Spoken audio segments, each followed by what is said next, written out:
What you all see right there is an experimental aircraft that inside of which is a 6-year-old boy. Welcome to Watch Mojo, and today we're counting down our picks for the top 10 live TV disasters. Well, I'm gonna have to stick to the basics with you. The floor is a little hard here and I don't want you getting hurt. For this list, we'll be looking at broadcasting snafus and goofs that occurred on live television. Which of these disasters would you not want to be caught in? Let us know in the comments below. Number 10. Milli Vanilli ruin their own careers. German R&B group Milli Vanilli were extremely popular in the late 80s, winning the Grammy Award for Best New Artist and scoring 5 top 5 hits in the United States. And this is true. Girl, you know it's true. But everything started crashing down on July 21st, 1989. During a live performance on MTV, their hit song, Girl You Know It's True, began to skip, indicating that they had been lip-syncing. I wanted to die. Furthermore, a man named Charles Shaw came forward and declared that he'd sung on their debut album, not the credited Fab Morvan and Rob Pilatus.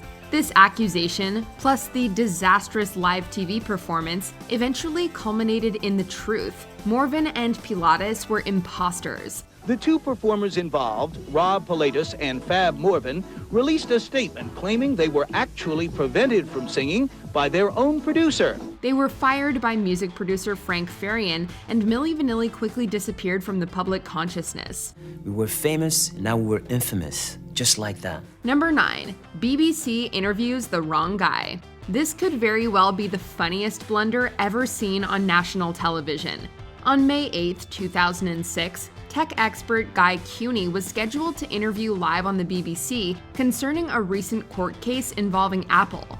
However, the staff mixed him up with Guy Goma, a business graduate who happened to be interviewing at the BBC on the same day. Well, Guy Cuny is the editor of the technology website News Wireless. Hello, good morning to you. Goma was ushered on stage, quickly wired up, and soon launched into a live interview with host Karen Bowerman. When I came, they told me something else, and I'm coming. You got an interview, so it's a big surprise anyway. A big surprise. Exactly. Yes, yeah. Goma tried his best to answer the questions, but it was very obvious that something was off, especially considering the shocked reaction that Goma conveys at the beginning of the interview. And the worst part of it all, he wasn't even hired. This does really seem to be the way the music industry is progressing now, that people want to go onto the website and download music. Exactly.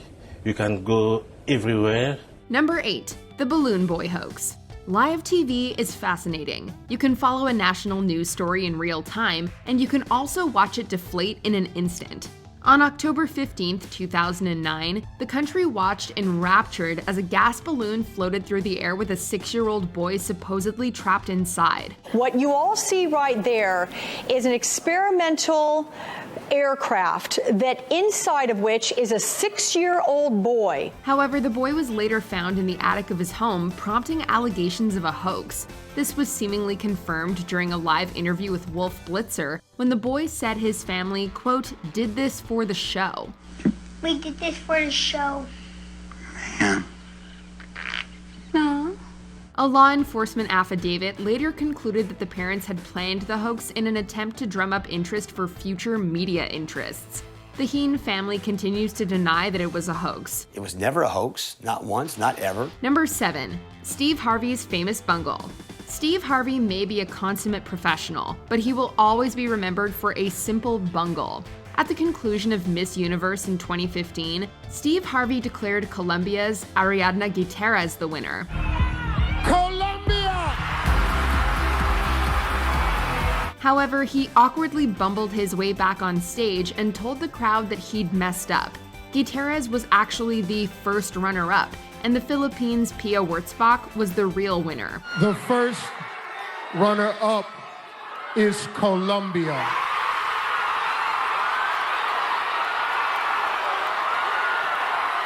Harvey had gotten confused while reading the results, as first was located beside Gutierrez's name. The mistake made headline news, became an internet sensation, and continues to haunt Harvey to this day. This is exactly what's on the card. I will take responsibility for this. Just 14 months later, Warren Beatty and Faye Dunaway took some of the heat off Harvey by announcing the wrong Best Picture winner at the 89th Academy Awards. Number 6. The infamous Super Bowl fiasco.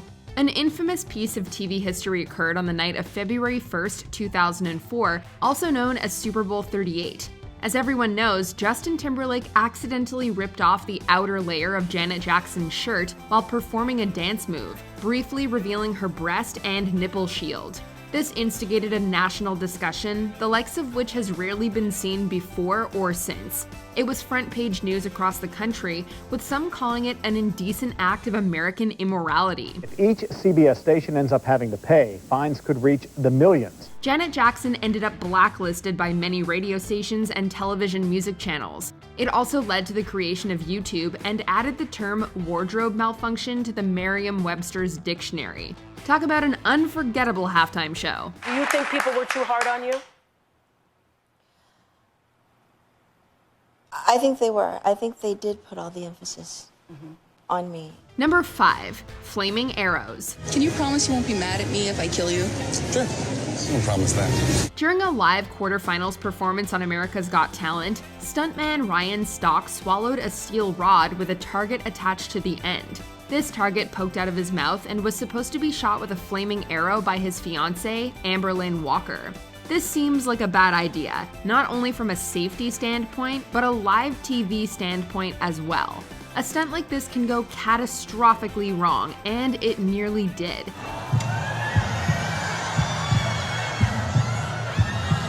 The flaming arrow ended up pegging Stock in the throat, causing him to grimace in pain and quickly pat away any potential flames. The judges and audience watched the stage in silent worry before host Nick Cannon assured everyone that Stock was okay. Number 4. Anthea Turner's terrible accident. Back in the late 80s, TV presenter Anthea Turner was hosting a live children's program called Up to You. Turner was on location reporting on a pageant conducted by the British Armed Forces. And Anthea, well, she's got the roving eye down at the Royal Tournament in Earl's Court. A motorcycle stunt was planned for Turner's story, but miscommunication resulted in a horrible accident. As Turner was sitting on the back of a truck, the pyrotechnics exploded in her face and set her on fire. The person who was cueing the motorbike mistook my cue to speak as the cue to ask the motorbike to fly out of the back of the van, and of course I'm still sitting on the tailgate. Families watching from home were understandably shocked and frightened, as they did not know the extent of Turner's injuries. She ended up suffering numerous burns and temporary hearing loss, and she successfully sued the BBC. A few minutes ago, you might have just seen something a bit dangerous happen to Anthea. Just here to say she's okay, she's just gone to first aid, and she's going to have a nice hot cup of tea because she's got some shock. Number 3. The World Series earthquake. The 1989 World Series is perhaps the most famous of the modern era. Not because of the games, but because of what happened before one. Shortly after the pre-game ceremony began for Game 3, the Loma Prieta earthquake struck San Francisco's Candlestick Park, interrupting the video feed and distracting sportscasters Tim McCarver and Al Michaels. I'll tell you what, we're having an earthquake. Viewers at home were met with loud static, a technical difficulties graphic, and the creepy sound of screaming fans. Luckily, no one within the stadium was injured, despite its extensive shaking. In fact, the game is credited with saving lives, as people usually on the roads were either at the game or watching from their homes. It took a while for it to settle in before everybody really realized what had taken place. Number 2. Richard Belzer is choked out. Back in the mid-80s, actor Richard Belzer hosted a cable talk show called Hot Properties. To promote the first WrestleMania, Belzer hosted the event's marquee stars, Hulk Hogan and Mr. T. Belzer asked Hogan to demonstrate a wrestling move, so Hogan put him in a chinlock. However, Hogan took the bit a little too far and ended up knocking Belzer unconscious. You just tell me, brother, when you want him to quit squealing, okay? All right. He then dropped the limp Belzer to the ground, causing his head to hit the floor. Belzer played it off after waking up, but it was obvious that he'd been hurt. All right, brother. And now, we'll be right back after this word from you-know-who. Belzer required 9 stitches on his head and later sued Hogan for an undisclosed amount. He bought a farmhouse in France with the proceeds, which he named Shea Hogan. I feel really bad about the situation. Richard asked me to demonstrate a professional wrestling hold, and that's exactly what I did. Before we unveil our number one pick, here are a few honorable mentions. Kanye West interrupts Taylor Swift, arguably the most famous thing to ever happen at the VMAs. Yo, Taylor, I'm really happy for you. I'm gonna let you finish. But Beyonce had one of the best videos of all time. Madonna falls at the Brit Awards. The singer is violently yanked off stage by her cape.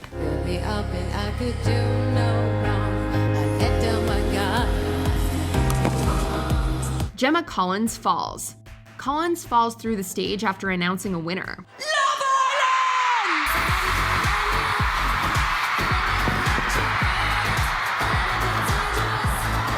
Before we continue, be sure to subscribe to our channel and ring the bell to get notified about our latest videos. You have the option to be notified for occasional videos or all of them.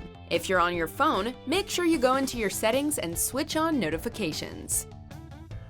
Number 1. The Gary Stolman Incident. Back in August of 1988, a man named Gary Stolman strolled onto the set of KNBC and held TV presenter David Horowitz hostage. Stolman held a gun to Horowitz's back and ordered him to read a rambling manifesto filled with conspiracy theory gibberish. Pardon me? What is this? Viewers at home only witnessed the initial attack, as the feed was intentionally cut shortly afterwards. Horowitz then obliged the gunman, who was not aware that he'd been taken off the air. Stolman's statement was a bizarre tale of space creatures and the CIA. The manifesto ended with the revelation that Stolman was actually holding an unloaded BB gun, and he placed it on the desk beside Horowitz. Stolman was promptly arrested and later pleaded guilty to the misdemeanor of false imprisonment, resulting in 3 years probation. Burbank police wrestled a man to the floor. He has been identified as Gary Stolman, and he said he never intended to harm anyone. Do you agree with our picks? Check out this other recent clip from WatchMojo, and be sure to subscribe and ring the bell to be notified about our latest videos.